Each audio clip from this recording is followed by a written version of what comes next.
secret to Scandinavian success, which, as you heard there, is part of today's Wrestling with the World strand. I'm Natalie Rothschild. I'm a freelance journalist as well as a producer and news reporter at Swedish Public Radio in Stockholm. So the idea here is that we will try and untangle the reasons why the Nordic countries remain at the top of international league tables, measuring everything from education to equality and health. How come the region has largely managed to avoid the financial crisis that the other European nations are suffering so deeply from? And why is there this fascination with the Nordic nations? Why is it held up by outsiders, either as a kind of an example of a nightmare socialist experiment on the one hand, or as a utopian dream region on the other hand? So with us to address these questions and many more, I'm sure, is a panel of esteemed speakers whom I'll introduce now in the order in which they will speak. To my far right is Thomas Hylland Eriksen, who is a professor of social anthropology at the University of Oslo in Norway. He's written books on topics ranging from selfishness to rubbish, and his second novel was published last year. Second speaker is Gabriel Sahlgren, who is the Director of Research at the Center for Market Reform of Education, as well as a research fellow at the Institute of Economic Affairs. Gabriel has written a book about Swedish education reform and another one more recently about school choice and education quality. Our third speaker is Leslie Riddoch. On my right, she's one of Scotland's most well-known commentators and broadcasters.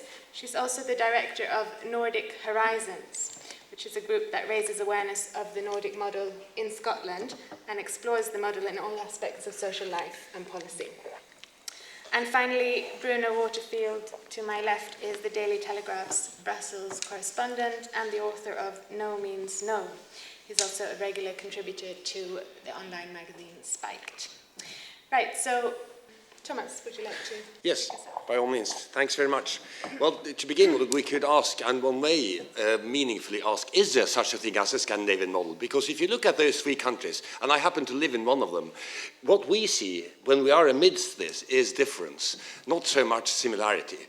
And if you were to include Finland as well as a fourth country, you'd see even more difference. And we're not including Finland. That might have been interesting in itself. Finland has a very different history from the three, as it were, Scandinavian countries, Norway, Sweden, Denmark, because Finland is the only one of those four countries which has a real tragic history, with a civil war, more or less, in living memory, and real scarcity. They have memories of scarcity, which the rest of us don't, because we've always been lucky, right? I mean, history has been kind to Scandinavia. So that's a short answer. God loves Scandinavia. That's why things are going so well. But that may not do in this kind of context, okay? But there is a narcissism of small difference, and these small differences may not be so small after all. Because if you think of these three countries, okay, you have two of the oldest nation states in Europe, Denmark and Sweden, which take their national identity and the statehood for granted, because it's always been there somehow, since the Middle Ages, and even earlier. Whereas the third one is one of the youngest, you know, Norway, which became fully independent only in 1905, only to be occupied again by the German Nazis a generation after. So freedom and independence are still seen as scarce resources and as something precarious to Norwegians, which goes a long way to explain why they never joined the European Union. And why nationalism is so strong. I mean, nationalism in the sense of national pride and vanity is so strong in Norway. So there is a difference. And if you look at the economies, they're also quite different. Sweden, dominated by a very heavily export-oriented, sort of large enterprise kind of economy. Denmark, with small and mid-sized, many family-owned businesses. And with Norway, which is exceptional nowadays because of the oil. So where the oil somehow is the engine of the economy. Sweden has an egalitarian culture, you might say, but a very hierarchical society. Whereas the situation is different in the other countries. And there's a lot of mutual bickering between Sweden and Denmark.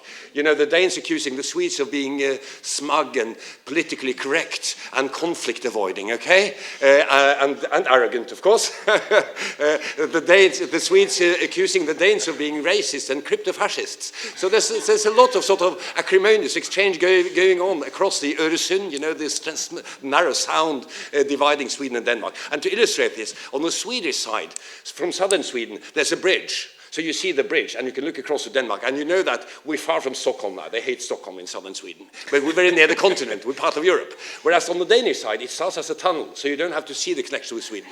Because many people in Copenhagen are uneasy about this, you see, because there have been some events in the past, for example, in the 17th century, when Sweden conquered what is now southern Sweden, which used to be Denmark. You know, these used to be ours. It's the Kosovo of Denmark, Skåne, the Malmö area, and the Lund area, the Kosovo of Denmark, okay? So there's a lot of emotional tension, and so seen from the Scandinavian perspective, there is more of the narcissism of small differences than of similarities. But what are the similarities then? Because clearly there are some similarities.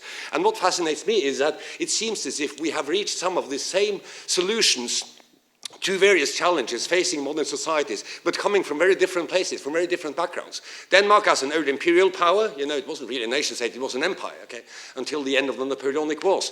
Norway as a post-colonial power, which is still concerned with defining itself in relation to the old colonial powers. I mean, Norwegian literature is a bit like Nigerian or Indian literature in the sense that it still is concerned with defining what Norway is. Right? Which you don't have to do in Sweden because you can take it for granted. You know, we are, as it were, at the top of the world, you know, top of the game, okay? I mean, when I grew up, you know, Sweden had ABBA, Volvo, Björn Borg, IKEA, okay? And what did we have in Norway in the 1970s? We had a lot of fish, you know? And Monty Python were making jokes about us. That was our only claim to fame. So there is this historical dimension to the relationship, which makes it, you know, sometimes a bit odd for us to think of the Scandinavian model. But let's move on a bit, because I only have less than 3 minutes left. What do these countries have in common? Well, one clear thing that they have in common, and we might want to look at this in the context of Scottish possible independence as well, is scale, okay? You have these countries of around 5 million. You have, well, 3 countries of 5 million and one of 10. Okay, so if you look at the map of Scandinavia, you realize why it is that the Swedes almost automatically, almost instinctively see themselves on a par with countries like France and the United States as a major power, because they're surrounded by smaller neighbors, right? So the Nordic project is largely a Swedish project, because the Swedes know, it's just like Yugoslavia was a Serbian project, okay? Because the Swedes know that in the Nordic cooperation, they're bound to be predominant, because they're 10 million and the rest of us are only 5 million each. But apart from this, Sweden is also small scale in a more comparative sense. I mean, compared to India, 1 billion people. I mean, it's all the same thing. It's a very different kind of country, which makes for a very different kind of network structure. And that is, I think that's going to be the main point. The main thing I'd like to throw into the discussion is that it is about network structure and scale. We have a network structure where the social distances are very short between the high and the low. Okay, social distances are short. Inequality is modest. In all of these countries, inequality is modest, which, generally speaking, is a good thing for a number of purposes. Maybe not so much for economic growth, but for trust. And in fact, economists and other researchers have been looking at the comparative success of Scandinavia. And I'm sure that some of the other panelists know more about this than I do. But one of the things they've come up with is that the comparative advantage of Scandinavian countries, it's not salaries. I mean, labor is extraordinarily expensive, okay? It's not the lack of bureaucracy, because the state, especially in Sweden, speaking as a Norwegian, the state, especially the Swedish state, is incredibly bureaucratic and sluggish and irrational and unreasonable. But that goes for Norway and Denmark as well. So it's somehow counterintuitive that we should be so competitive. And the reason is trust. The high level of trust, which means that you don't have to spend a lot of time and energy not trusting each other, as you do, for example, in the United States. When you think of the army of lawyers that have to be involved, only if you want to publish a book review in the United States, you have to sign something like 15 forms. In Norway, you just make a phone call and you say it's okay. And we know each other across the social spectrum, also for historical reasons. So short social distances, a high level of trust, and small scale. I think these are the things that I'd like to throw in that the Scandinavian countries have in common. Okay, Gabriel. Yeah, thanks very much for letting me come and discuss this very important and interesting topic, the rise of Scandinavia, and maybe what Britain can learn from it. I'm mostly focusing on Sweden in my remarks, simply because I am Swedish, so I think that's more relevant. But most of the things that I do focus on are absolutely relevant for the other Scandinavian economies as well. Let's start in the mid-1800s. Sweden back then was an economic basket case. 25% of its population had emigrated to North America. It was dirt poor. Probably not a model for anyone, right? But then something happened. Between 1870 and 1936, Swedish per capita growth was the highest in the industrialized world. And note that this is way before the significant rise of the welfare state, which didn't really occur until the mid to late 1960s.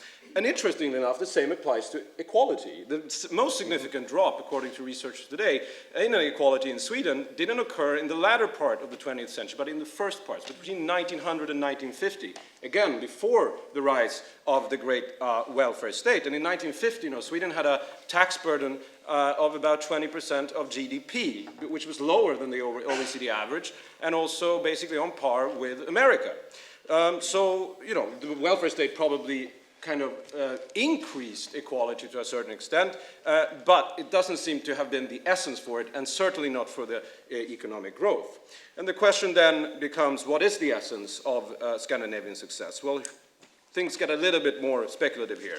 I do argue that part of it lies in economic freedom, especially in Sweden. In 1846, there was a law that basically abolished the old aristocratic guild system in favor, and basically completely liberalized the Swedish economy, instituted a free market, basically. Obviously, this was very important for the kind of strong entrepreneurship that we saw in the latter part of the 19th century. And interestingly enough, most of our biggest companies today were founded in that era.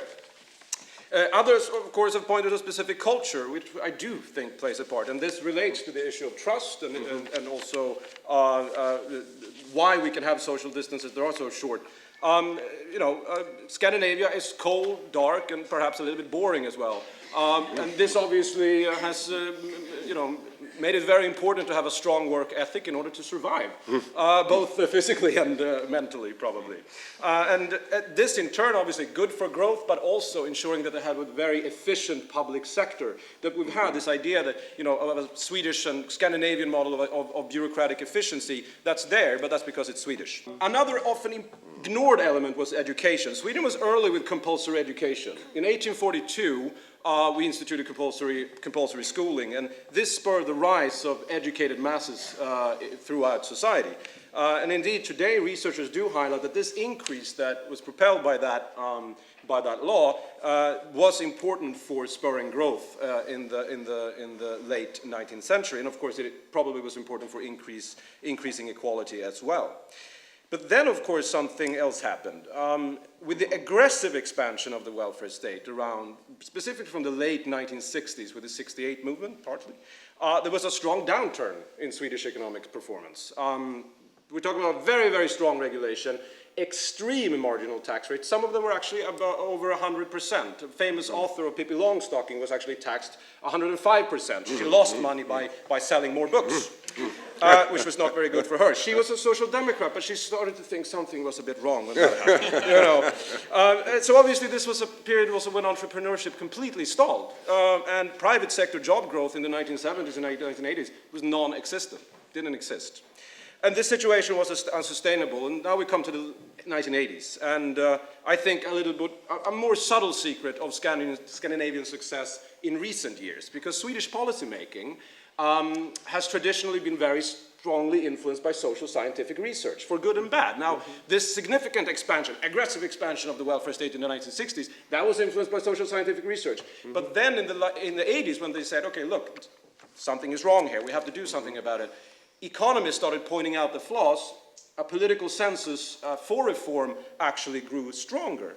And this kind of reform path that we seem to associate with the 1990s started in the late 1980s. Some of the deregulations occurred in the late 1980s, partly with a complete deregulation of agriculture, for example. So the crisis in the early 1990s was probably more of a catalyst rather than a cause of this new path that we set out upon. And of course, then we come to recent times and the liberalization of the welfare state, not retrenchment, the liberalization of the welfare state that followed. And this led to a significant rejuvenation of the Swedish economy. Taxes did go down from these extreme levels. Economic freedom at the same time, deregulation, went up. And we also introduced significant market forces in our publicly funded services, such as education, healthcare, elderly care, in order to try and make them more efficient. Also important, yes, inequality has increased, but actually inequality started to increase around in 1980 in Sweden, during the era of when the economy was completely strangled. Which I think is important to highlight as well. So of course the question then is, can this model be emulated? Yes and no. You can, of course, try and emulate the reforms, and I do want to again emphasize that Sweden is a high tax economy, but it is it has low regulation in other fields in terms of it's a high economic freedom. And this combination of high taxes and low regulation in other fields has probably enabled it to sustain the kind of welfare state that it has. But then again, I do think that this cultural issue is important, that, you know, that the culture does sustain a strong work ethic in spite of the fact that we pay so much in taxes. And also, it has probably ensured that we have a very strong and efficient public sector. It's not because it's big, it's because it's Swedish. As one Swedish writer argued in 2009, if the US or the UK were to attempt to increase the size of their public sectors and their states in general to Sweden's level, they wouldn't get a big version of Sweden, but they would get a bloated version of the US Postal Service. And that, my friends, is inefficiency epitomized. Leslie. Right, well, it's kind of daunting to be speaking amongst kind of Nordic nationals, let me say. My folks come from Orkney, which is kind of in the very north of Scotland, so there could be a little bit of Nordic blood swilling around there, since the Nordics Norway did run it until the 1500s. More to the point, though, I'm doing a PhD at the moment, jointly in Oslo and Strathclyde universities, and as was mentioned, have set up this group Nordic Horizons. Why? Well, Scotland has a referendum next year, although at the risk of sounding churlish, you wouldn't know here, which will try to determine the entire future of where we're going. And where are we going? If it's just to be a kind of tartan version of England or of the existing British society, the British state, there's no point. So people have been looking, and Nordic Horizons has been trying to help in that, to try and just get some tangible ideas of what's realisable, what different society could exist. It is optimistic, to put it mildly, to think that with one bound we would be free, because that would not happen. But certainly what seems to have happened in British society is a complete rubbering of any comparators from the Nordic societies. I mean, how often have we heard debates, for example, that talk about the AAA rated nations of the world, citing only Canada and Germany, when actually the rest of them are pretty well all the Nordics, minus Finland, I think, the Netherlands, Switzerland and Luxembourg. They're all small countries of around 10 million or less people, small works, or at least large as no protection against the ravages of the world. What then makes the Scandinavian success story? Well, dear knows, but the things that have struck me through repeated visits are perhaps a little different. Local, genuinely local control. This strikes me because Scotland has the largest so-called local government units in Europe. Our average size is 162,000 people. We call that local. Now, that ain't local for anybody. That is way off beam within the whole of Europe, actually. But within the Nordic countries, and I quite take the point Thomas has made about the variation you see if you live within them, there is nonetheless some remarkable consistency. I know too that many of these countries, which now pretty well all have a more conservative form of government, are looking to merge municipalities. But what that means is that you get the heady, large size perhaps of 12,000, 20,000 people. Now that's a delivery level that transforms what democracy means, and we don't know how that works. That is not the way we work. Sweden, and again, I'll be corrected if I'm wrong, I think you need to earn more than £35,000 a year before you pay any tax to Stockholm. Now that's a mind blower here. If you're there, people think you're crazy that you work any other way. We're a top-down society. We in Scotland would like to explore doing things the other way because quite patently, top-down doesn't work. Now, that kind of municipal power and the connectivity that gives between people and the trust that was mentioned is kind of evident in the statistics. When you look at participation in Norway, for example, in just general democracy, 1 in 81 Norwegians is elected to something, is a councillor. In Scotland, it's 1 in 2,000. We have an average turnout in our local elections of about 38%, and we're happy with that because it's 8% more than you guys. That's rubbish.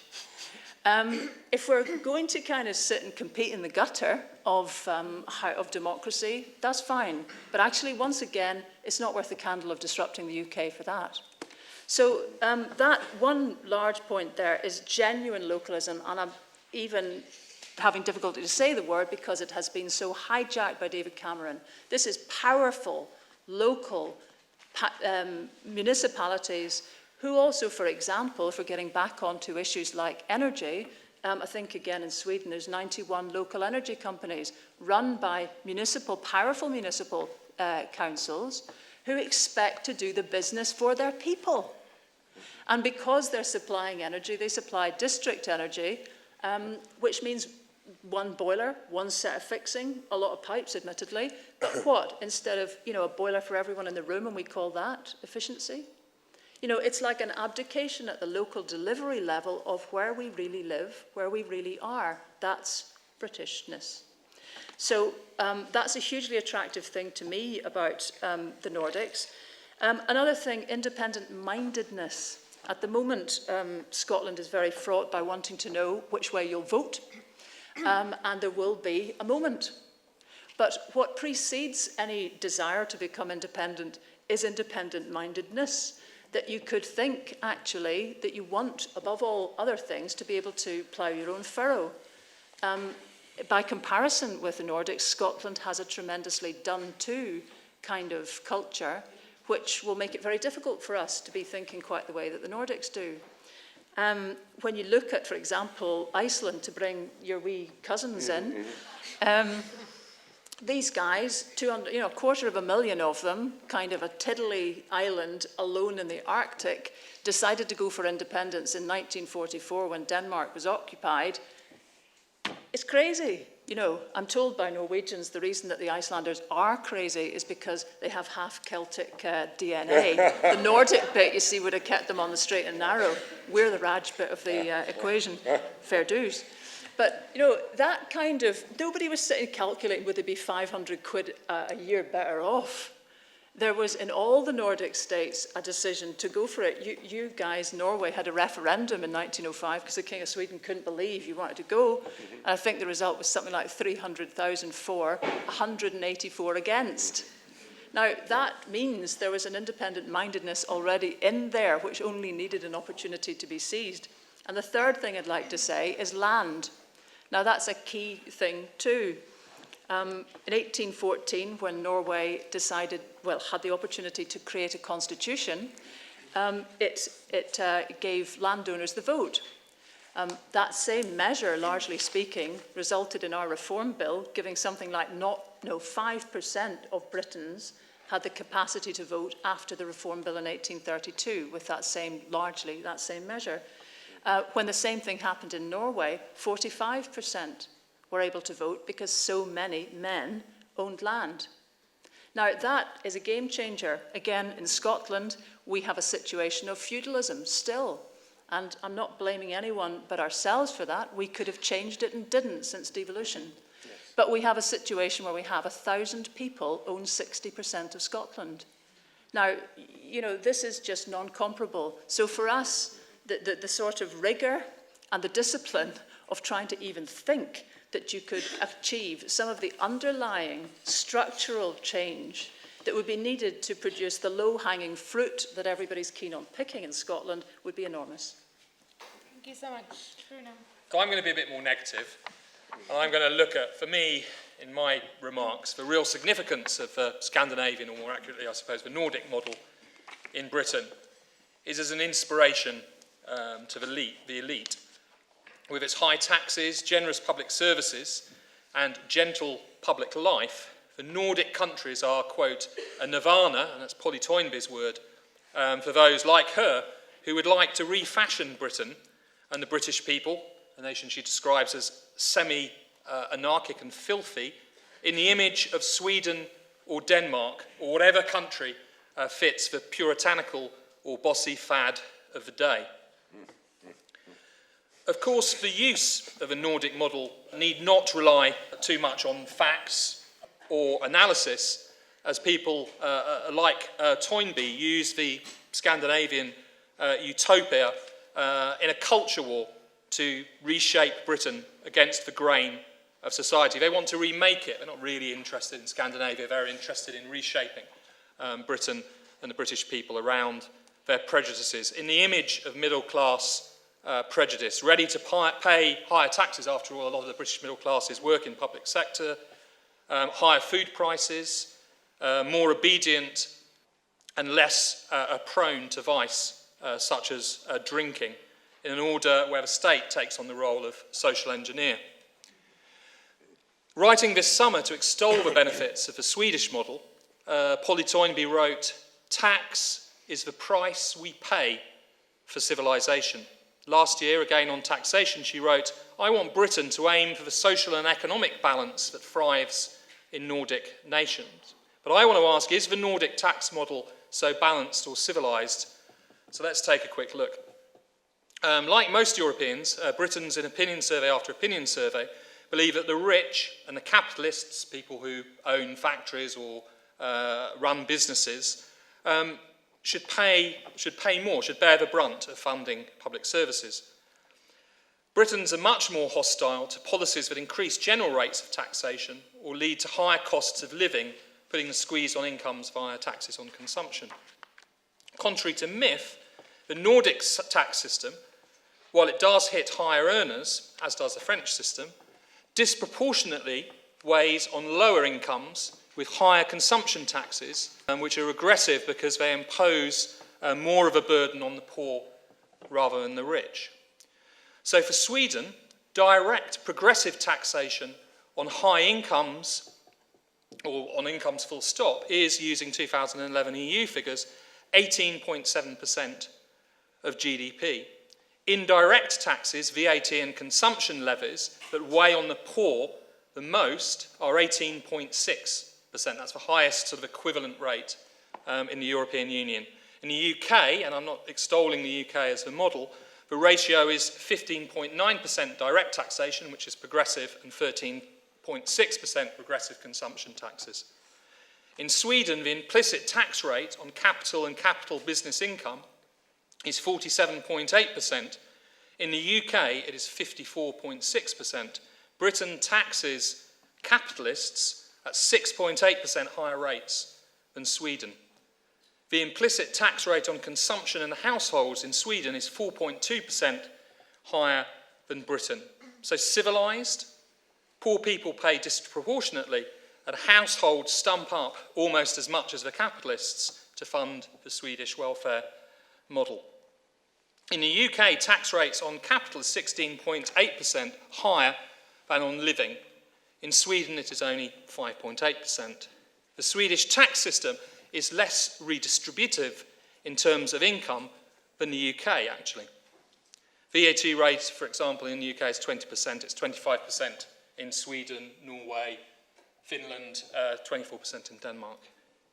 Unfortunately, the whole of Europe is embracing this inegalitarian Nordic tax model. As this year's European Commission's Taxation Trends Report notes, VAT rates have increased strongly, corporate income tax rates have levelled off. If after all that taxation you fancy a drink, an alcoholic beverage, then puritanical Nordics will make you pay for it. It will cost you 60% more than the European average in Sweden, in Finland, 75% more. The French, who tax capitalists more than anyone else in Europe, will let you have a drink at 12% below the European average. So who's civilised?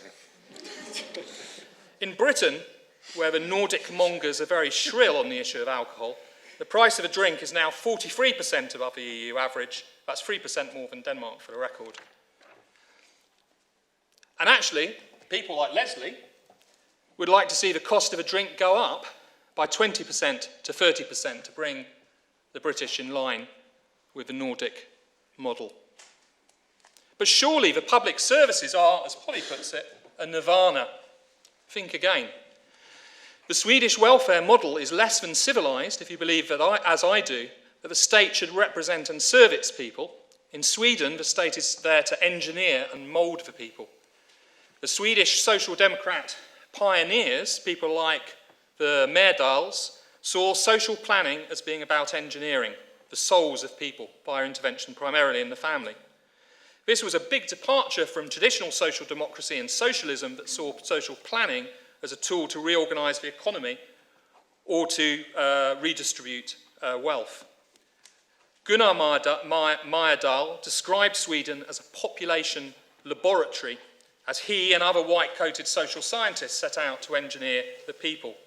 Inevitably, this project had a dark side as the state sought to incentivise families that fitted their prejudices and reshape, mould or engineer those that didn't. Between 1934 and 1976, that meant sterilisation to prevent inferior people, overwhelmingly 90% in Sweden women, from being branded a burden on the state by breeding.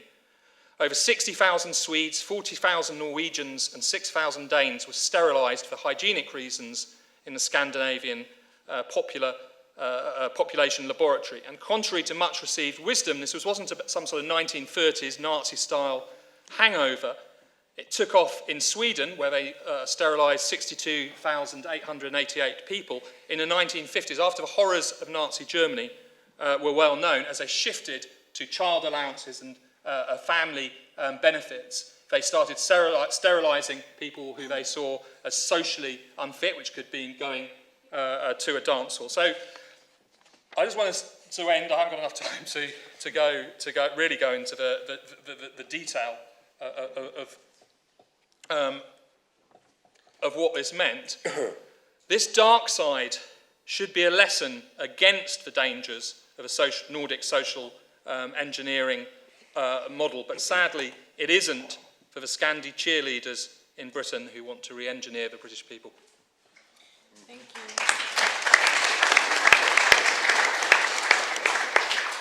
I would like to put the first question to you, Leslie, because Gabriel took up the point about the importance of culture and how that is really integral, I think, to explain the success of the model that we're talking about in the Nordics. So how easy, given that fact, how easy is it to transpose that kind of model to a different context like Scotland, and how receptive are the Scottish people to allow the state to have a greater role in their private lives in the way that perhaps Bruno has just critiqued? Well, the Scots are a kind of social democratic light bunch. We have been voting, God love us, Labour for the last 30 years to no avail. We have, as I did mention on any questions 2 nights ago, more pandas than Tory MPs. We are trying. We are a tail that cannot wag the dog.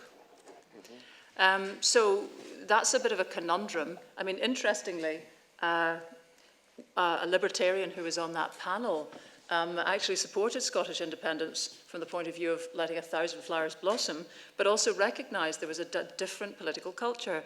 And at the risk of sounding like a minor, tiny little history lesson here, the Treaty of Union was a union of 2 parliaments and 2 nations, into which Scottish institutions entered intact.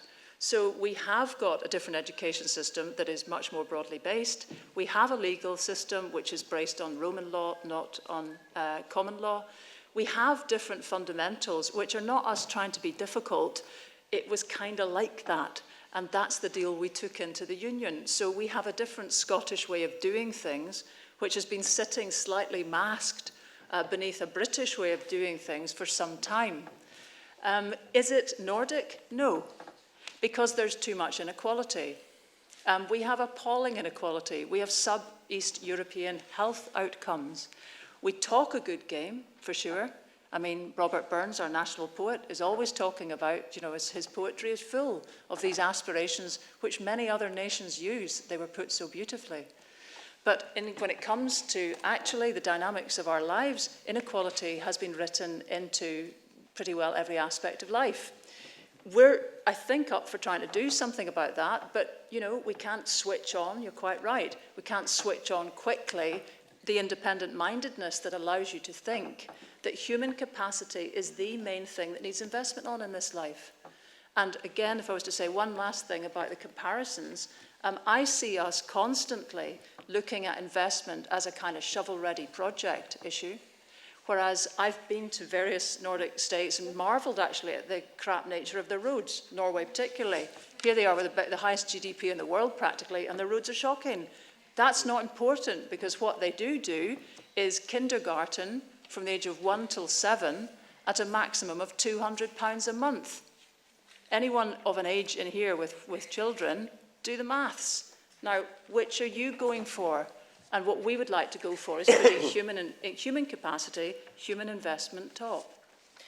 Okay, thank you. I think Thomas wants to come in. Yes, I'd just like also to comment on a few of these things, and also some of the points, the very important points that Bruno was making, because in spite of the fact that virtually everything you say is correct, I mean, regarding percentages of taxation and the high price of goods, and the fact that high taxes don't even necessarily lead to higher equality. The odd thing is, why do people accept this? I mean, these countries are not totalitarian, you know, they're not. I mean, why do people accept it? And secondly, why is it that in fact of this sort of skewed effect of indirect taxation and so on, we still have the best sort of Gini coefficients in the world, I mean, regarding the level of inequality, economic inequality. So in other words, in spite of the skewed effects of taxation, there must be something we're doing right in the Scandinavian countries if you think that low inequality may be a good thing. But if you don't, of course, if you think that inequality is good because it makes people more competitive and more hungry, then you have a different kind of discussion, and you'll probably not be looking to Scandinavia for a model. And I have a lot more to say about this, but I'll wait. I just don't think you can achieve equality through inegalitarian means, quite frankly.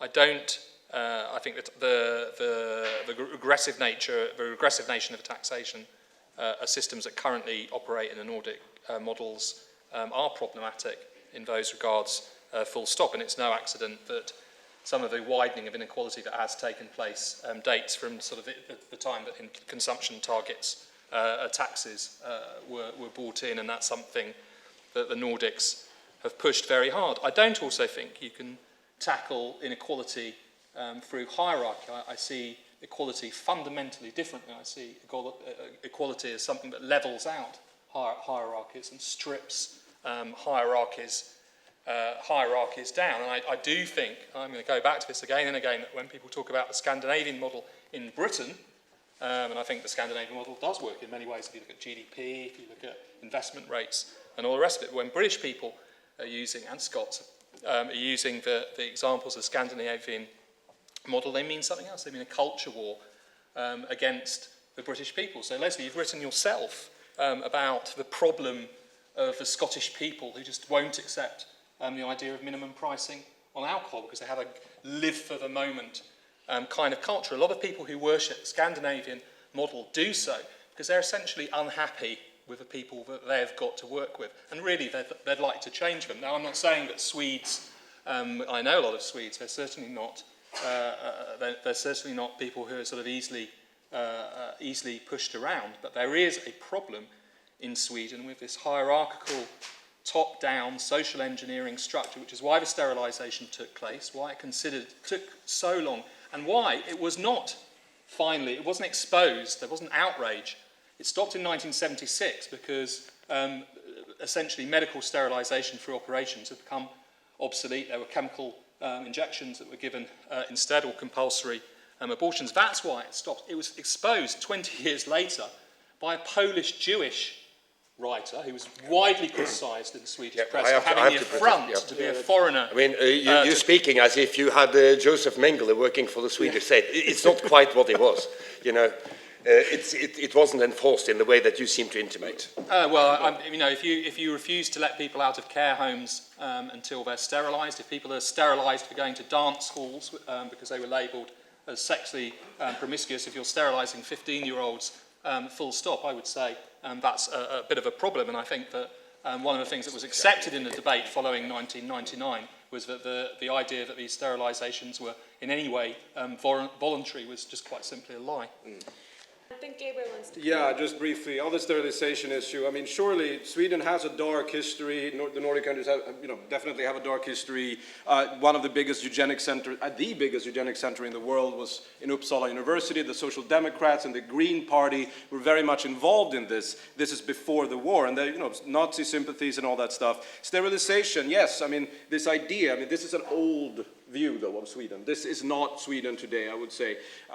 In the 1970s, yes, it was this corporatist model. Myrdal was very much part of that. It actually, I mean, the Swedish model is based on a fascist idea, which corporatism, which, you know, labor, the state, and big business go together and they deal things out. It's just that in Sweden in the 1930s, when we developed this model, we call it corporativism, just to differentiate ourselves from Mussolini. But I was to say that this is not what's going on, and I'm a bit like, when it comes to the fact that it's a hierarchical culture, that this would be going on today. No, it's not. Like in Sweden today, I can't speak of Norway, I can't speak of the other countries, but in Sweden today, there's a very significant discussion about the role of the state in, you know, engineering people's lives, and all this stuff is up for debate currently. So it's kind of trying to deal with the dark side of our history. Coming to this cultural issue again, it's not the political culture, I think, because the political culture, in my view, is also a kind of something that comes from the regular culture in society. And it's a very strange mix of individualism, significant individualism, and egalitarianism. So the idea, for example, is that whereas the welfare state in many other countries developed as kind of a minimum kind of level of income and also dependence on family, the Swedish system is mainly built up to sever the link between family and the individual, is to give the individual a very strong autonomous position. That's the idea behind the universal welfare state from the very beginning. Whether or not it works, that's a different story. But coming to the egalitarian point again, we have a saying in Sweden, you should never think that you're better than anybody else. Now that sounds obviously, in America they would just, you know, laugh at you. That would be completely ridiculous, but that came from a guy called Jante back in, I think it was the 18th century. So this is a long way back, this is not something recent. So it's a very, very strange mix of individualism, sever the link, give the individual autonomy from the family via the state, the boogeyman, the state as a boogeyman doesn't exist, it's more about trying to liberate him, but at the same time having an egalitarian culture, which probably is part of why we accept the high taxes.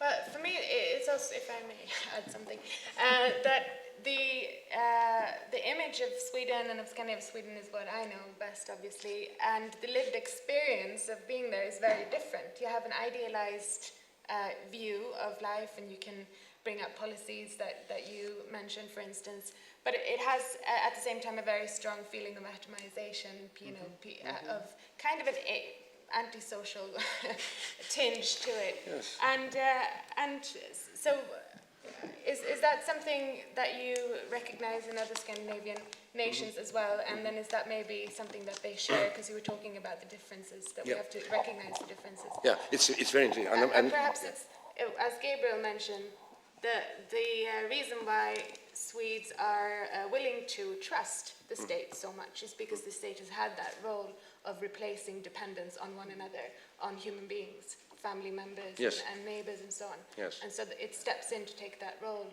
Yes. And that is the basis of the trust, perhaps, in the state. In fact, I mean, Swedish and Norwegian sociologists have for decades spoken about the emptying of functions from the family, you know, how the family has somehow lost many of its functions, and it has been taken over by public and state agencies. And you can recognize that, but again, then you can see that there's a difference. You see, we talk about the geographical boundaries somewhere south of Gothenburg, okay? The village boundaries. South of Gothenburg, there are villages, you know, with us, as it were, with civil society. In Denmark, the idea of being integrated into Danish society, because that's one big challenge that we have, that's diversity. You know, we've based our sort of national cohesion and high level of trust and so on the idea that we are all the same, so we can trust each other. And if I pay a lot of taxes, I know that money is going towards someone who is a bit like me, you know, people I identify with. But if most of that money goes to people with whom I feel have little in common, this was a debate started by David Goodhart in the UK in the early 2000s, and which led to a lot of stir here, but which is highly relevant for our countries as well, with the increasing diversity. But anyway, in Denmark, the integration takes place in the informal social life, so that in a typical Danish village, okay, you have a crew, you have a place where people go out and drink and eat pork, and then they go home and have informal sex with strangers afterwards. That's the Danish idea of the good life. And then they tell Muslims, why don't you come and integrate, you know? Have some bacon and beer. So there is a thing here about integration, okay? Whereas integration takes place in a different way in Sweden and Norway, simply because that kind of civil society is far less predominant, and it doesn't serve to integrate people in the local community in the same same way. Because you sit in your own, house, with your Volvo and your IKEA furniture and, and have a good time in front of your TV, with your 1.7 children. So yes, I can relate to that. And Norway is a bit more like Sweden in that regard. In the sense that this sort of vibrant civil society is weaker than say in Denmark. One wee anecdote, I was staying in Gotland, which is a Swedish island in the middle of the Baltic, at the Visby Writers' Centre for a couple of months. And it was interesting to just see, just day-to-day life. But one thing that happened was any of us could join the library, the university library there, and everybody else who was there was from all the other Nordic countries. And because they had a native English speaker, it was kind of like, right, we can go in, take out films and get the bits in the films we never quite understood, and she can explain them. So every night after we did our writing, there would be a film on and somebody would flip through to the bit they didn't get. So the film that I particularly remember was My Left Foot, that you might know is about the story of Christy Brown, the Irish painter, who was a paraplegic and who was at a suicidal state in his life after the woman he fancied basically turned him down after she had put a big exhibition on of his paintings.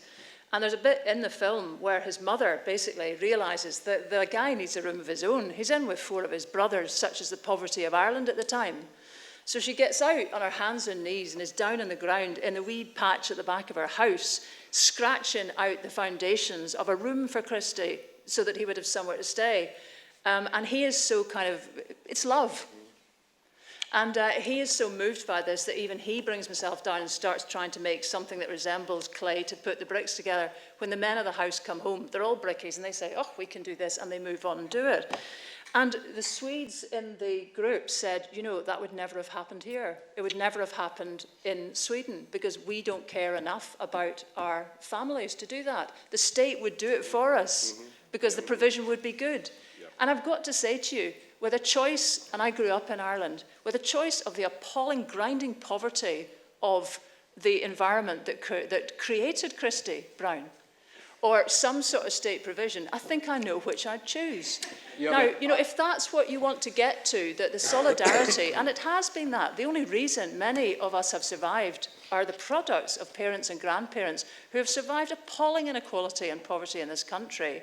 Okay, so we've learned to look out for one another to an extent, and I'd say in Scotland that sense of social solidarity is still highly valued. But if we want to have that as the only protector against the ravages of market capitalism, which is running riot in this country thanks to a coalition government, rock on. Bruno's point about tax rates is very interesting, but clearly all the data suggests that the result overall is a society which is very equal. So clearly there's a positive message there, which is that the Scandinavian model is clearly not just about tax rates, but then the argument can't be that the tax rates show that this is an egalitarian society. So I'd be interested to know from any of the panel about what enables these apparently I can't say in egalitarian this time in the morning, tax rates fits in with the overall result of a very equal society. Looking at the populations of Nordic countries, if Sweden's 10 million, if we look at it from a British perspective, and for me, I'm a Londoner, so from a London perspective, even on a scale of half of London, never mind the whole of Britain, is there any sort of evidence that that kind of model and that kind of just quite extensive welfare state, egalitarianism, is actually sustainable on a population of that sort of size? I wanted to pick up on the point that was made about diversity, because only Thomas mentioned it. So I think maybe one of the criticisms of the model is that it's a bit of an exclusive citizenship model, maybe strict policies on migration, immigration. Are there any problems with holding up the Scandinavian model as something to be emulated in this respect? I'd like to ask Leslie about this spirit of independence. That the Scots have a reputation for being some of the people who peopled the empire. They were ready to go out and things. What's happened to the independent spirit? Have the people with the independent spirit left and not come back? And are they still leaving? Or do you think, from your experience in Scandinavia, that this is something which can be given enough confidence in ourselves, we can get it back and want our own autonomy back in our own country rather than having to leave? Thank you. Hello, I'm Karl-Erik Norman, former Swedish ambassador. I think it was important what Bruno took up about the Myrdals and the 30s. And you can take one step further. Sweden was very early in accepting the Nuremberg laws and many of these very bad things from the Nazi time. And the problem for Sweden was until, to my knowledge, the late 80s or early 90s. Swedish scientists, politicians did not really care too much about that. Only then, let's say, the last 20 years, has there been a real flow of academic works and analysis of this dark period. So I think it's important in all connections, speaking about Sweden and comparing with other European countries, it's very important to have that in mind. The second thing is about the inequality today. I also agree with those who say that the inequality is rather terrible in Sweden today. And the peak of equality, which we had, I think many statistical data is now showing that it was about 1979, 1980, something like that. After that, it's been going down or up, if depending on which perspective. The inequality has been rising in a very unacceptable way, like in most parts of the world, as a matter of fact. It has to do, of course, with the free market of the 80s and the effects of the globalization. But Sweden is very much affected by that. Finally, to me, perhaps the most fascinating and best thing about Scandinavian equality is the gender equality. It came very strongly from the 60s on, has been comparatively very successful. In the 60s, this equality was still called the Swedish sin. In the meantime, other countries have overtaken Sweden by far in terms of sexual sin. But the equality and the gender equality is there, and that is one of the real qualities of countries like Norway, Denmark, and Sweden. Thank you. I think I will let the speakers come back in the reverse order. So, Bruno, if you'd like to start. Yes, equality is important, but also it's the whole relationship between ends and means. The end of increasing equality doesn't justify every means. I think it is actually quite significant to sever the link between the family and the individual, not because I'm some sort of type who likes to extol the wonders of family life, but those kinds of informal relationships are very, very important. I think it is problematic where you have a form of state individualism that severs the links between informal relations of community or familial relations with state relations. I think it's very, very important, and it was absolutely intrinsic to the original project of social democracy before you had the Swedish deviation, to have a place that isn't the state and isn't the market.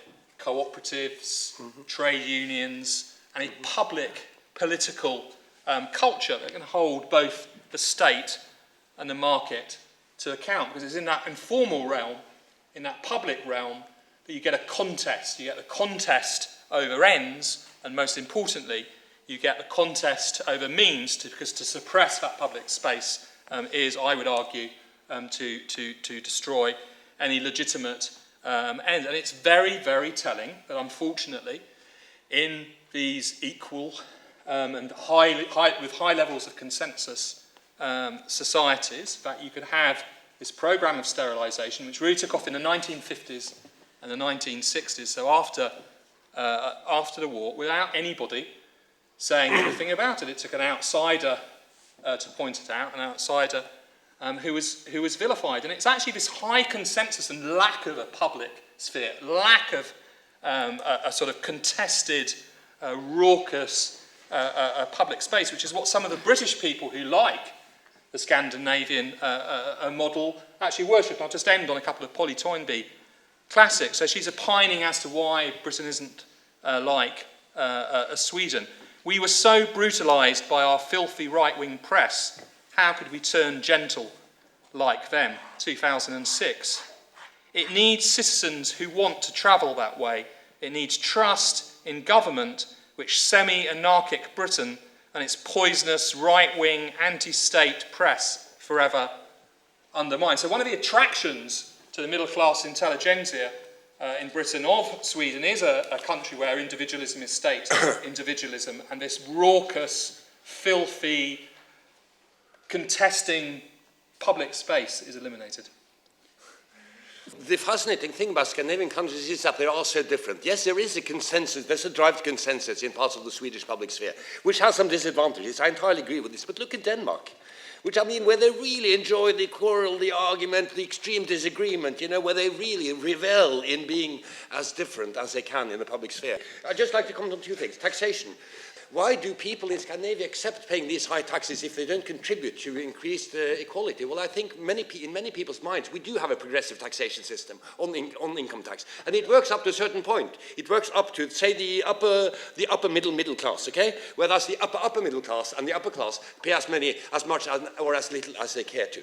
But the point is that if you look at inequality as such, how much does a CEO typically earn in Scandinavia compared to a CEO in Germany or in the States or in the UK? Far less. And people therefore still have a sense that there is a certain degree of fairness, because I think most of us are okay with the fact if you're an employee, the boss earns twice as much as you, or even 3 times, or even 4 times, but not 4,000 times as much, which is the case in the US. That doesn't feel fair, and it isn't, okay? So it works up to the progressive taxation system. It works up to a certain point, certainly in justifying the high levels of taxation, so that people are okay with it. The vast majority of people are okay with it in Sweden as well. You know, they can vote against it if they want to. They can form new parties which are against taxes, and they've tried, and they get between 3 and 4% of the votes. So it's not as if it's an authoritarian regime where people are not allowed to disagree. They think it's in their own self-interest to keep the system in one way or another, but to reform it a bit. Now, secondly, on diversity, big question. Yeah. And again, it's not unequivocal. There has been a drive towards purity. The problem in Sweden, which it didn't share with Denmark and Norway, was that it wasn't part of the Second World War, so it never had to deal with the Nazi legacy after 1945, because it had been out of it. And for this reason, people who had a fairly sort of Nazi frame of mind could go on, not just in the Stockholm police or at the University of Uppsala, but in various parts of Swedish society. And it took a while for them to sort of get onto the radar and be eradicated, basically, or to be reformed. But diversity, it's complicated, because Sweden, if you take Sweden as the it seems as if we talk about Sweden and not really about Denmark and Norway.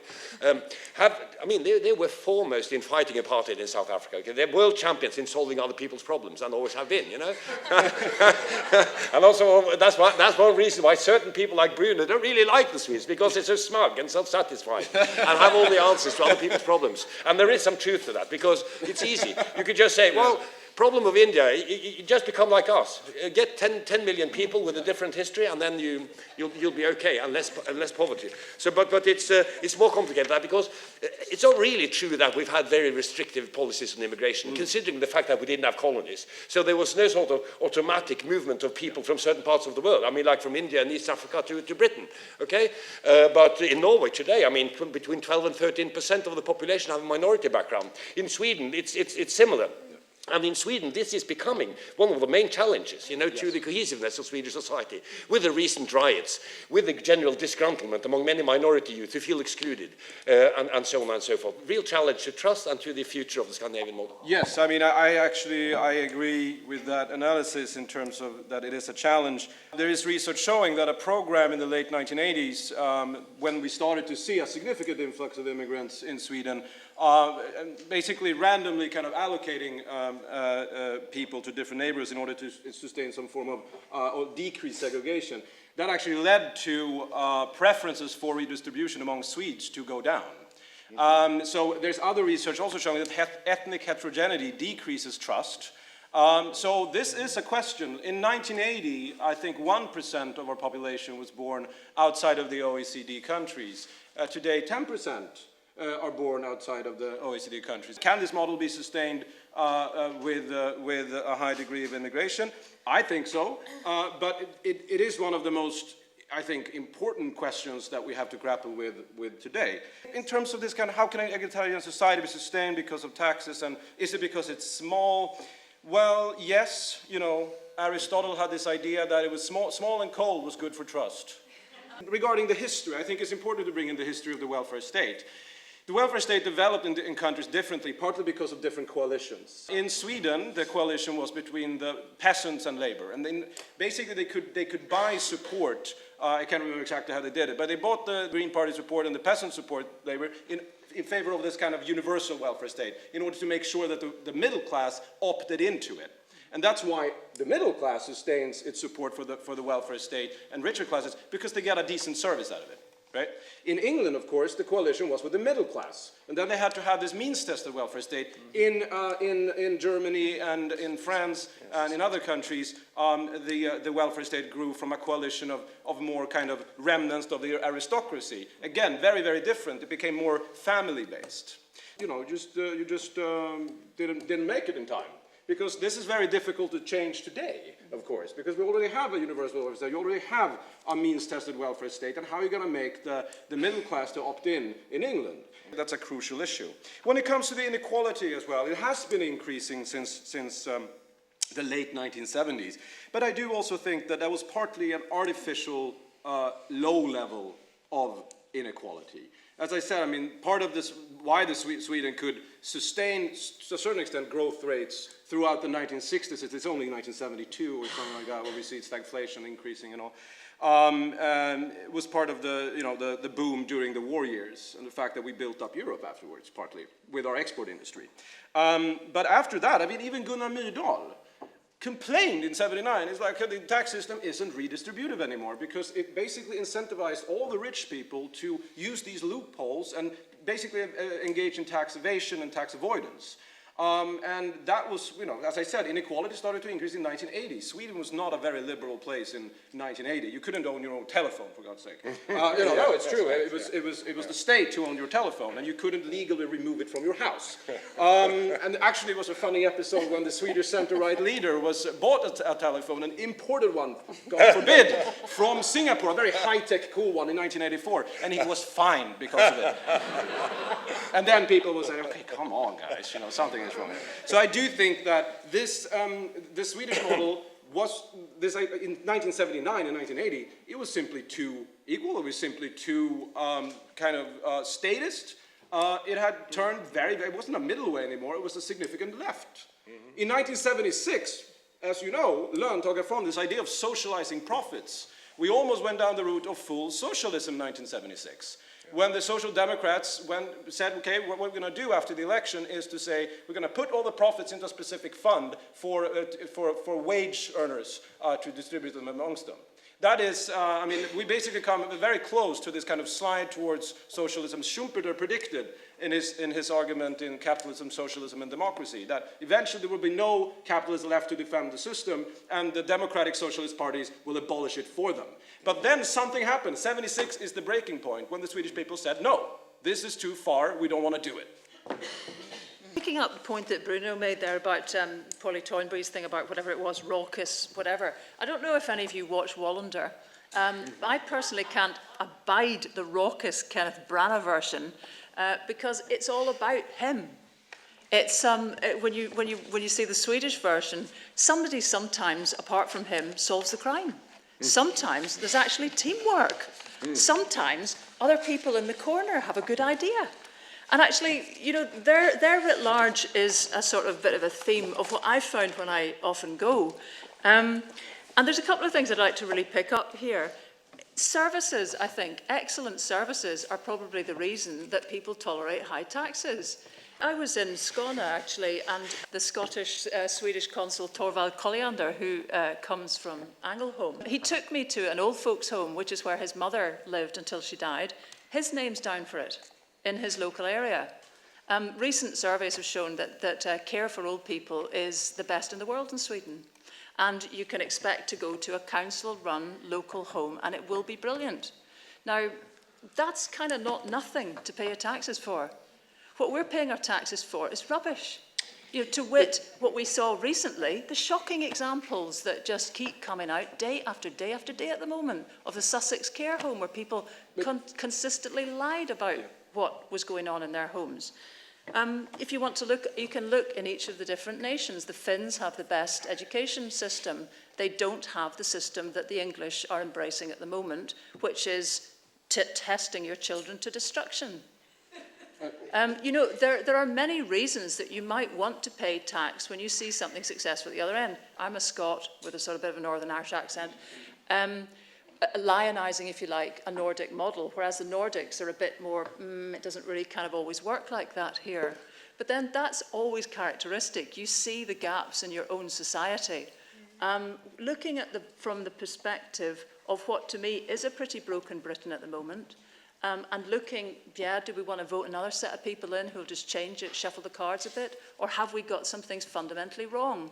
The Danes, for example, who have very good welfare provision, have a philosophy that public services, and in fact this is probably common to all, public services have to be attractive to the affluent and affordable for the rest. Now, you know, fine. So what ends up happening is that the British way of trying to provide welfare is largely in the form of transfers within taxation, which is where Bruno's preoccupation with it arises. Whereas what the Danes do is just do excellent services. They just have excellent childcare. And that could be the reason that the employment of women is much, much higher in Denmark than it is in Britain. Now, if you want to go on, ladies, being crippled with the burden of trying to work, trying to have children, and putting kids to school at the age of 4, which may or may not be best for them, all the Scandics go to school at the age of 6 or 7, because we can't cope anymore with the juggling act, again, that's fine. But to suggest that there is no reason, let's get down to practicalities of life. This is how life is lived. And the final thing is the public domain, please. Cooperatives are massive throughout all the Nordic countries. You read your newspapers today on newsprint produced by 2 enormous Finnish cooperatives, which are composed of tens of thousands of individual farmer foresters who somehow manage to work together in some of the largest cooperatives known in the world. So there is, of course, a public domain, which is far more credit union oriented. The Sparkassen is a movement also echoed in Germany, which keeps banking local and means that, for example, only 18% of Germans banked with Deutsche Bank, so their big thing didn't happen. We've got to start looking at some of the detail of this and not just the sloganising of the Bruno. Kerry Dingle from WORLDwrite, Citizen TV. Thank you, Bruno, a lot. I mean, I've enjoyed all of your contributions, but Bruno, perhaps for pricking the bubble a little bit more, because it is something we get thrown at us all the time that I slightly worry about, that the Nordic countries are things that we should emulate, and it seems to me a bit of a lazy way of looking at problems. And I just wondered, especially given it's the Nordic countries that are upheld as the great example, the way in which equality has been rewritten in general, politically, as not being about material betterment, as not being about making the poor rich, but about well-being, happiness, you know, those kind of things. The Nordic countries are consistently looked at as an example of that. So I'd like to know what's really happened to people's material situation, which I'm much more concerned about than anything else. I think the rest seems to me interference and mostly a denial of freedom. Second thing, maybe pricking the bubble too, in my experience globally, very quickly, Sweden, Norway and Denmark seem to have led the way with this rash of NGOs that have the most horrendous population control programs. They call it reproductive health, family planning. I don't know if that's got anything to do with the past that you've talked about, or is it that they've just managed to keep up the sort of show that this is some nonsense gender equality, when actually it is the most horrific population control? I think Bruno's attitude to social engineering, social science has been made quite clear. I'd be quite interested on the rest of the panel's attitude to it, especially within Britain, because I see this dichotomy within the public, where we're talking about a broken Britain and the way our culture is going, at the same time as there's distrust in the government and talk of a nanny state. So we seem to be clamouring for more influence from social science and social engineering at the same time as distrusting it, and whether we're just really bad at it and we're asking for the wrong things. Just a quick poetic history. You said some chap at the end, it comes from a country I admire, because man to man it took 25 times as many Germans to hold you down as it did to the Danish. But you did have colonies. Once upon a time, the Vikings stretched across from North America down to what is now Istanbul. Yes. A couple of points. Firstly, I thought Professor Eriksson were maybe a bit unfair towards Bruno to characterise his arguments just being about Scandinavian or Swedish eugenics. I think he did have some other points about success. And my question is there such a thing as Scandinavian success, or are we actually talking about specific Scandinavian successes? And a second very quick comment was about when we are talking about those Scandinavian successes, they all seem to have a common factor, is that they seem to rely on smallish populations beyond a certain size. Do you think that's true? I just wanted to share a quick anecdote followed by a very quick question, because there are two areas we don't seem to have covered. The first one is one of my father's anecdotes, who had a lot of dealings in Europe with a lot of radio stations. He found that the business ideas in the Scandinavian countries were very free from corruption, and he noted that of all the European countries, it was a case of everyone turned up at 9 o'clock on the dot, everyone broke for lunch at exactly the same time, during which hour no one discussed work. Then everyone went back to work, finished at 5, and then they went home. And if you rang them at home to talk to them about work, they'd ask you about your wife, they'd ask you about the kids, they'd ask you about the hotel you were staying in. They would not discuss business dealings after hours. The other point is, we've mentioned the age restrictions on education in the Scandinavian countries, but we seem to be missing the point that one of, to my mind, the biggest successes of the Scandinavian ideals is the fact that it regularly gets touted out for one or other of the Scandinavian countries. You guys seem to have 100% literacy rate. So either we're doing something really, really wrong, or you guys also can't count. And I'm fairly sure you can count. I'm from one of the very few remaining Scandinavian colonies. I'm Faroese, and Faroe Islands. It's a very benign colonial system nowadays, so I can't complain. I think when we mention, somebody asked if there is one Scandinavian success, and I think that is social mobility. Recent research here in the UK has shown that there is practically none. So there is egalitarianism, but you all go to sort of similar schools, you've gone to sort of similar kindergartens, and they work because they also have respected professionals working there who have 3 to 4 years of education, specializing in teaching children of that age. So I think that's very important, and we go to school without wearing uniforms, and we don't call our teachers Mr. or Mrs. this or that, the other. And I think that even egalitarianism shows there from within that system. So I think those are two very important aspects. One is the education system, and another, which I don't think has been mentioned enough, is trade unionism. The very, very high levels of unionization, and how the social partners on the labor market negotiate and set wages in a way that is much more consensual, perhaps, rather than confrontational, as you see in other countries. And nobody has mentioned it, but in Scandinavia, you don't have minimum wage. It doesn't exist because there's such a high degree of trust and consensus that the unions get together with the employers and they agree on what people are going to earn, and that goes for everyone. Also people who would work at here, the equivalent of Tesco's, or where people earn too low wages to even survive. My question is to do with Thomas's point about the sort of genuine local control in your comparison to the US, where you make several phone calls, not phone calls, but several connections to get anything done. And it seems like it's an impossible feat to maintain that level of local control, but also be a player in the global space. So what are the aspirations of the Nordic countries in terms of being a major player? I mean, the US, it's one of the trade-offs of being so connected to other parts of the world. So do you think that you can somehow maintain both? And to me, it seems like that's an impossible feat. Lady Booker earlier on asked if Scots were still leaving Scotland the way that they used to do traditionally. Yes, they are. You can very clearly see that when you particularly go back to a rural area. The rural area is virtually empty out of anybody who's really got anything going for them, if they're not working in the seasonal tourism industry or the oil industry, in which most of them have to leave anyway to earn a living around the world, then they do leave. The remainder of the population is very often dogged by ill health due to lack of employment. One of the methods that is used to exert a measure of social control when these small rural populations get out of control are semi-voluntary, semi-lottery funded, now Highland Council funded agencies such as the New Futures Agency. And I think that really does connect very saliently with Bruno's point on the control of populations.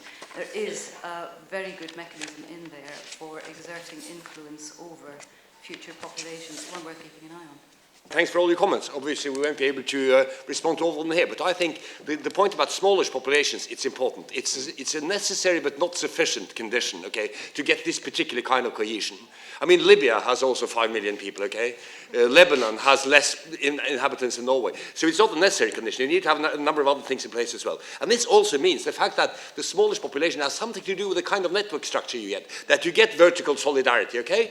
We don't have public schools, our so-called public schools, you know, private schools, which you do have in the UK, which creates huge gulfs between different segments of the population. In Scandinavia, people basically go to school with everybody else, more or less, give or take. And you do voluntary work with people. I mean, I've been selling hot dogs as part of the voluntary work for my children's football team. So you get to know plumbers and electricians, and other people come and buy hot dogs from you, and they realize that you're a university professor. And it feels a little bit artificial, but not very much. Okay, so that's part of the story, the network structure. So I entirely agree with Leslie that the main obstacle for Scotland in emulating the Scandinavian model, obviously it's not scale because it's the same scale. It's not the lack of oil. It's nothing to do with the Scots work ethic, but it's the residual feudalism of Scottish society. It's inequality, which precludes the peculiar kind of trust and solidarity that you have in Scandinavia, and which somehow seems to compensate for many of the other issues that Bruno and others have pointed out. Well, firstly, Scandinavian success, I do think there are many different ways. I mean, look at Norway and Sweden. Up until 1960, Sweden was the big brother. Suddenly they took over, and that was because of the oil. Definitely. Luck again. But the interesting thing is, why could Norway use the oil to produce this system? And also still today. I mean, in the late 1990s, a Swedish minister famously called Norway the last Soviet state. Yeah. Because it's still much more munificent than the Swedish welfare state. And partly I do think that the oil has something to do with it. Education, absolutely, it's traditionally been egalitarian, but you also fail to mention that in Sweden and in Denmark, to a certain extent, there's been now a tradition in Sweden of also having to being able to choose through school. In Denmark, that tradition goes back 100 years. Since basically 1912, that you can choose a free school that the state pays for. So it is this competition in public services that I mentioned before. Trade unions, yes, but actually that's something I want to, very, very important. Because the trade unions, yeah, they set wages, but who do they price out? The marginalized groups, the youngsters, and also the immigrants. And I do think that this problem that we have in Sweden today of high unemployment among young people, high unemployment especially groups from other countries, that is partly due to strong labor market regulation. It's a first last out system that ensures that the people with jobs, yes, the middle-class white people with jobs, they're perfectly safe. The people from other countries and young people, they're not so safe. They don't have jobs. And that's something that's very, very important. So if we're going to be able to sustain the Swedish model in the future, I think that's the kind of key issue that we have to tackle. I didn't answer that question earlier about the Scots. Chronic disempowerment, that's the problem. And it's a combination of two things. I mean, you talked earlier about wherever being the last Soviet state, Scotland was. We were building more public sector housing in the 1970s pro rata than the Soviet Union, and that was a response to the feudalism, which meant that it was almost impossible to get land to build housing on. So actually, in very many ways, Scotland has got very statist urges because it has seen the worst of the excesses of an unregulated private sector. I'm not blaming anybody south of the border for that. That's Scots shafting Scots. And that's something we have to come to terms with before we can move on. Now, again, to get practical and back to cooperatives, the way many people live in the same sort of tenements that we have in Scotland, we don't have terraced housing in the Nordic countries, is in cooperatives. So instead of being done to public sector tenants, where a bit like you were saying earlier, There was orders about what you could and couldn't do. You know, some of you will know, you couldn't change the door knocker without council permission. You couldn't do repairs without council permission. We know what it is to live in a Soviet-type state because we're semi-still there. The key thing to me about this question of the state is not to have some monolithic national-sized state with one size fits all. We want no more of that, absolutely. And that's where I keep coming back to this poor, underrated aspect and dimension of life, which is local control. The state can exist in areas other than the capital. And the bit that the Nordics seem to me to have got right is that the state manifests in a useful, close way. And that's what I think all of us need to embrace, but perhaps the Scots are more ready for it than you are. Universal public services are a good thing. Lots of European countries do them very well. A country that I live in, Belgium, does a lot of childcare. Childcare services are actually better than Denmark, which are universal. So universal public services, yes, a good thing. Britain has moved away from that. It's moved to means-tested benefits rather than insurance-based benefits. There are problems. There are certainly problems with that. Do go and visit Scandinavian and Nordic countries. If you're going to go to Sweden, go to Stockholm, but really go to Malmö, which is the best city in Sweden, partly because it has some of the most acute social problems that Swedish people worry about. Now, I just want to say that there is a problem for me, a fundamental problem, which is why I'm going to end on this, is that the highest point of equality in the Swedish social welfare model was also at the same time when they were sterilising people. The end did not justify that means for me. Absolutely, as a point of fundamental problem. I have a fundamental problem with the idea of social welfare being the idea that the state remodels citizens, socially engineers them. And I won't be voting in the Scottish referendum, but if I was Scottish, I'd be rather worried by some of the inclinations of the Scottish elite to remake the Scottish working class in the image of Edinburgh-dwelling middle-class Guardian readers with state regulation of alcohol and social engineering about even what they eat. Thank you so much. And that's not all of it. I know. Just look at the policy that's been put.